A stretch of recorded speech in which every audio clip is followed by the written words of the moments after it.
மனுஷங்களா நாங்கள் மனுஷங்களா என்று கடைக்கோடி இருக்கக்கூடிய மக்களுடைய எண்ணங்களை இன்றைக்கு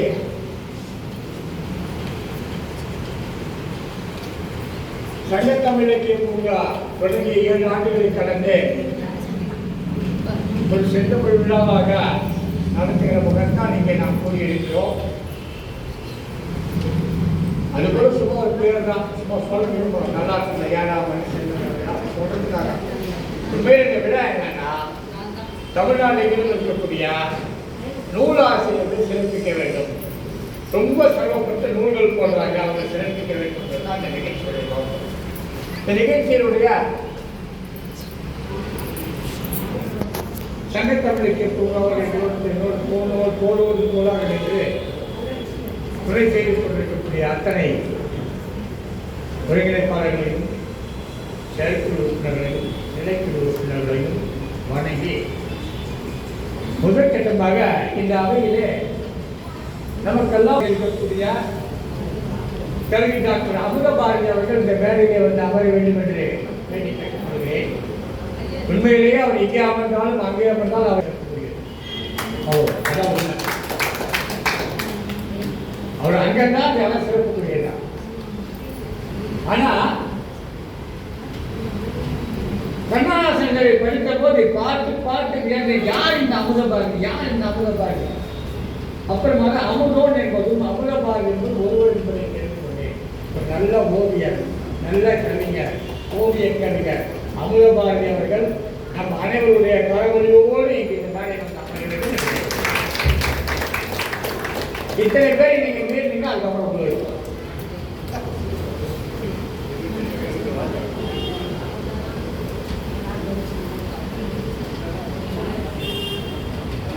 இத்தகைய மூத்த கவிஞர்கள் வீட்டில் இருக்கக்கூடிய தலையில எனக்கு பேசுவது கொஞ்சம் கூச்சமாக இருக்கு. அதெல்லாம் ஒன்றும் செய்யல. நான் ஒரு அமைப்பாளர், ஒரு அமைப்பை நடத்துகிறவர், அந்த அளவில் தான் பொறுத்தமே தவிர மிகப்பெரிய ஆகை சிறந்த தமிழ் ஆளுநர்களுக்கு வந்து நான் ஒரு சாதாரண அதெல்லாம் ஒரு பகல் வெளிச்சு சொன்னால் நான் ஒரு மென்மணி வெளிச்சு அவ்வளோதான். இன்றைக்கு இந்த நிகழ்ச்சிக்கு கம்போடியாவிலிருந்து அம்மையார் தாமரை அவர்கள் வந்திருக்கிறார்கள். இயல்பாகவே இப்போது ஒரு சுற்றுலா நடைபெற்றுக் கொண்டிருக்கிறது. மலேசியாவை சேர்ந்தவர்கள், பிரான்சை சேர்ந்தவர்கள், கம்போடியாவை சேர்ந்தவர்கள் இப்போ நிறைய பேர் சுற்றுலா வந்திருக்கிறார்கள். அந்த சுற்றுலாவில் ஒரு உலக அவருடைய தோழி ஒருவர் நூல் வெளியிடுகிறோம், திருமதி பத்திரிசியா பாப்பராய வந்திருக்கிறார். ஏனென்றால் நீங்கள் பார்க்கிற போது நான் ஏதோ கம்போடியா நாட்டுக்குறவோ, பிரான்ஸ் நாட்டுக்குறவோ, அமெரிக்காவுக்கு தொடர்ந்து பயங்கரமான ஆள் அப்படின்னு நினைச்சிருக்காரு. அதுக்காக சொல்றேன்.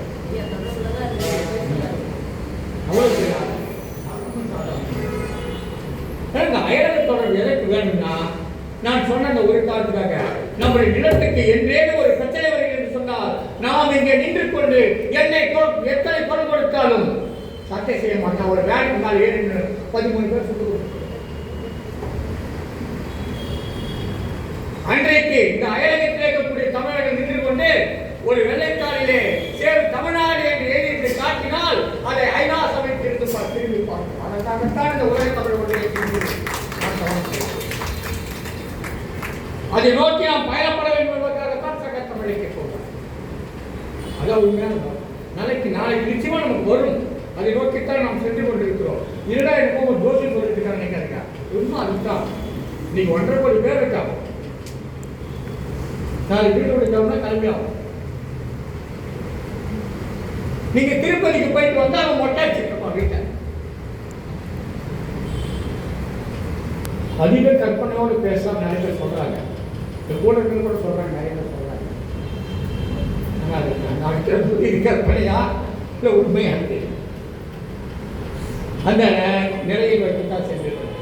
இன்றைக்கு நம்முடைய அமெரிக்கா தென்கொரியாவை சேர்ந்தவர் அவர் வந்திருக்கிறார் என்று சொல்லுவது இந்த சரீர உடல் ஆன்மாலாம் சொல்லுவாங்க, அந்த அடிப்படையை பார்த்தா அவர் ஒன்றும் வரல.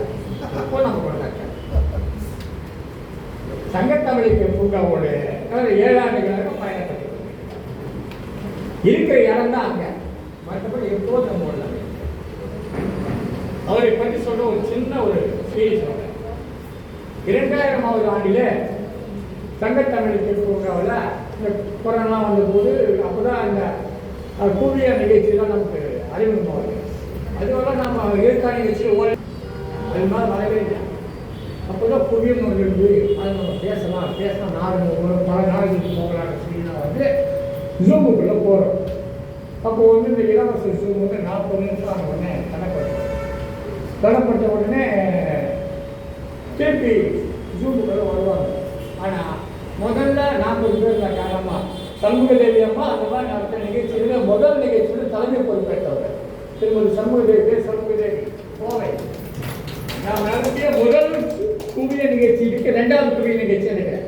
நிகழ்ச்சியுடைய தலைமை பொறுப்பேற்றவர் திருமதி சண்முகதேவி தலைமை, திருமதி கலைநிலா வரவேற்புரை, இன்னொரு அம்மா பேர் பாரதி, அவங்கெல்லாம் நன்றி. அந்த அழைப்புகள் கூட மாதத்தில் அப்படியே நிலையா நிற்குது. முதலாக அந்த குவிய வழி நிகழ்ச்சி அர்த்தம் 40 நிமிஷம் ஆன உடனே குவியில் துண்டிக்கப்படுது. திருப்பி வரும்போது பார்த்தா 15 பேர் தான் வர்றாங்க. காரணம் என்ன? அவங்களுடைய அந்த இணையம் தீர்ந்து போய் உள்ள வர முடியல. இப்படி இருக்கிற போது அக்டோபர் மாதம் 18ஆம் தேதி 2000ஆம் ஆண்டு அமெரிக்காவுடைய இணைந்து ஒரு நிகழ்ச்சியை முதலாக நடத்துகிறோம். அந்த நிகழ்ச்சியில வெங்கட் நடராஜன் அவர்களை சந்திக்கிறோம். அதற்கு பிறகு 2 நிகழ்ச்சி நடக்கிறது. ஒரு நிகழ்ச்சியில் அவர் கலந்து கொண்டிருக்கிறார். நிகழ்ச்சி துண்டாகிறது. மீண்டும் குவியத்தை தொடங்குகிறேன். வந்தவர்கள் எண்ணிக்கை பார்த்தால் 5 பேர் 6 பேர். அந்த 5 பேர் 6 பேர் ஒரு ஊராக கேட்கப்படும். தம்பி தினேஷ் நடத்திய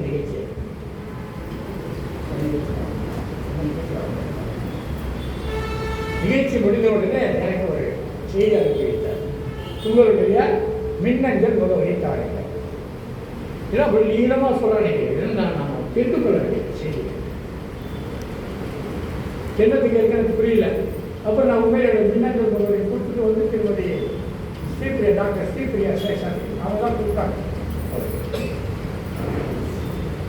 அன்றிலிருந்து இன்று வரை 5 ஆண்டு காலமாக சங்கத்தமிழுக்கு பூங்காவுக்காக ஆண்டுதோறும் குவியத்தை வாங்கி கொடுத்துக் கொண்டிருப்பவர் தமிழ்ச்சங்கத்தின் தலைவராகவும் தர்மபுரி சேர்ந்தவருமான இலக்கிய சங்கத்தில் வெங்கட் நடராஜன் அவர்கள். தொடர்ந்து அவருடைய வங்கி கணக்கிலிருந்து சங்கத்தமிழுக்கு பூங்கா குவியத்திற்காக தொகை சென்று கொண்டே இருக்கிறது. என்ன சொன்னாங்க? அதெல்லாம் சொல்ல நான் சொல்ல மாட்டேன். அது சொல்லவா சொல்ல மாட்டேன். சொல்லவா சொல்ல இன்னும் 5 வருஷமா இது மாதிரியான நல்ல உள்ளங்கள். இது நான் கேட்டோ ஒரு பதிவு கூட போடவில்லை. அல்லது குறைந்தபட்ச குழுவில் கூட யாராவது உதவி செய்தால் நாம் குவியத்தை வாங்கி வைத்துக் கொண்டால் தடைப்படாமல் போகும் என்று கூட எனக்கு தெரியாது. உண்மையிலேயே எனக்கு உண்மையிலே இப்படிதான் போட்டிருக்கேன். குவியம் நான் கொஞ்சம் கட்டாவும் திருப்பி நான் கூட திருப்பி கட்டாவும் திருப்பி இப்படிதான் போட்டு நான் நினைச்சுக்கிட்டு இருக்கேன். எனக்கு அன்னைக்கு இருந்த தொழில்நுட்ப ஞானம் அவ்வளவுதான். எனக்கு இந்த வாட்ஸ்அப்பே ரொம்ப கடினம். ஸ்டேட்டஸ் பார்க்க தெரியாதவங்க. ஸ்டேட்டஸ் என்னங்க?